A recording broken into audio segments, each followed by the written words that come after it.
Let's say this briefly this morning.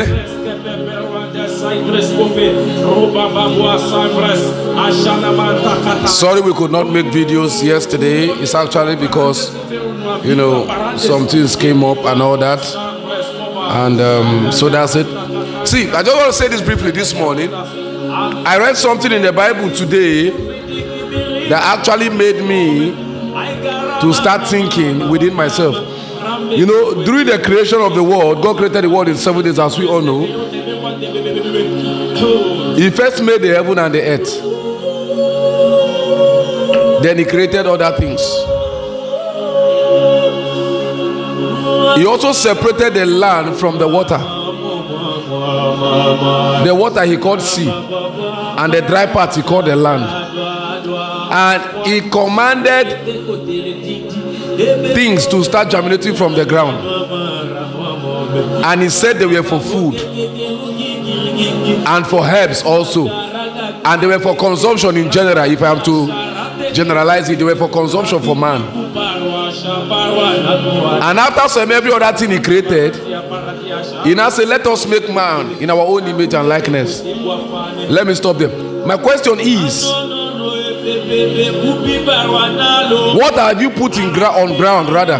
Or what are you putting on ground before you start giving birth? Are you just going to start giving birth because you feel you are fertile?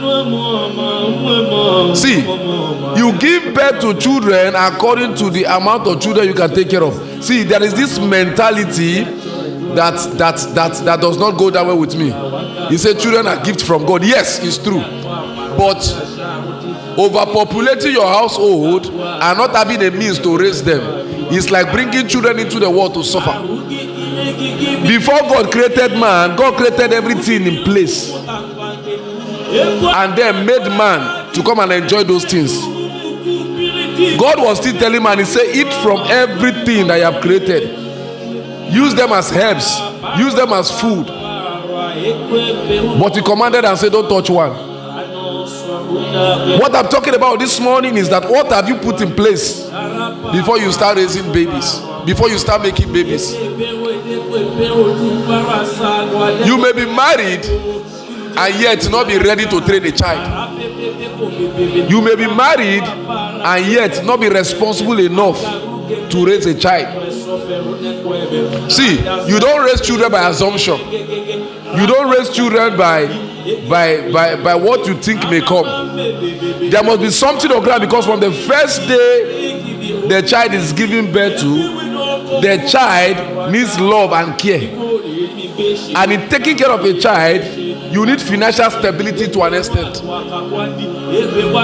You might have the financial capability and muscle to take care of one or two, while giving birth to more than one or two. You see some people, one child is like this, another child is like that, and you see them dragging them on the road. You see this one crying of hunger, you see that one crying of water, you see that one crying of biscuit, and you see the parents being hostile and shouting at them. Hey, listen to me, it is not their fault. One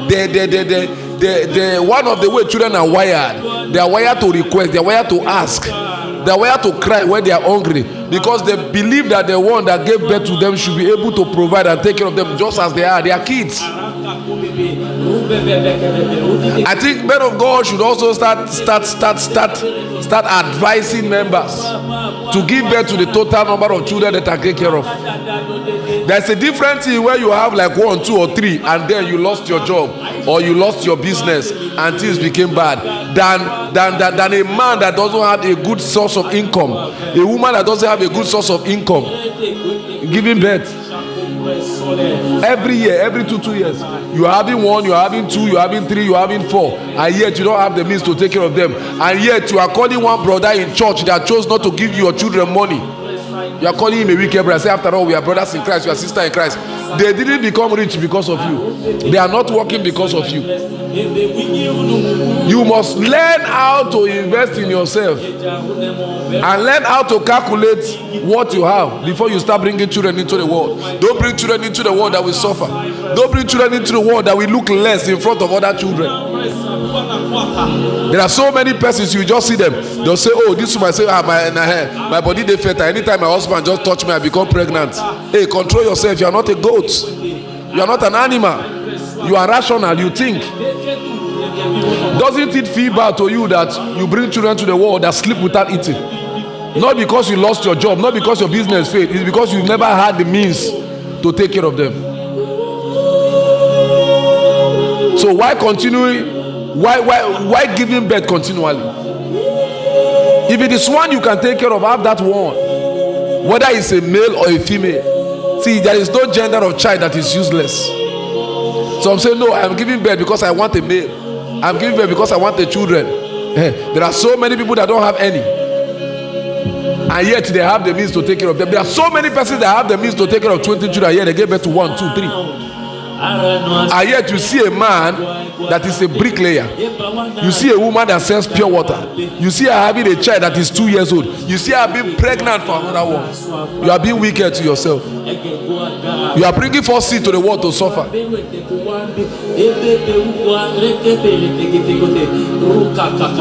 You must also take caution in the way you want to reproduce, not because reproduction is free. At the end of it all, the children are at the suffering end. They are the receiving end rather. As a Christian, you must also be conscious of the fact that everything has levels and everything has time. You can choose to still continually giving birth if you have had enough finance, if you have saved enough. But if you have not, please give birth to according to the amount of children you can take care of. It is wickedness to knowingly bring children to the world, knowing fully well that you can't take care of them, you are not capable. Then you are depending on one brother, you are depending on one sister, you are depending on one uncle, you are depending on one niece or nephew. And when they don't do it, you call them bad names. It is your children. No matter how much another person takes care of them for you, they are still going to bury your name till Jesus come, and even after you are gone. Let's learn how to be rational. Let's learn how to be considerate. If you are not considering yourself, consider the children that you are going to bring to the world. Because at the end of it all, it will be so bad that you brought them forth and you watch them suffer and you can't help them. The rate of poverty is increasing in the land, not because the government is not trying. The government has their own part. The government has their own problem. But I don't preach the government. Even with the problem of the government, you will discover that the government is not the only problem. Some don't have a job and yet they are accusing the government. Say your children are suffering. Give birth to the amount of children you can take care of. If it is one that you can handle for the time being, leave that one and pray to God and work hard and get other ones. Let's be rational. Let's tell ourselves the truth. Some of you are actually the cause of the poverty in your lineage, in the life of your children, because you gave birth rushing, knowing fully well that you are not prepared, you are not ready to take care of children. See, I am not saying abortion is an option. It's not an option, but I'm saying that you can prevent it. If you are married, you can prevent giving birth to more than the number of children you can take care of. Do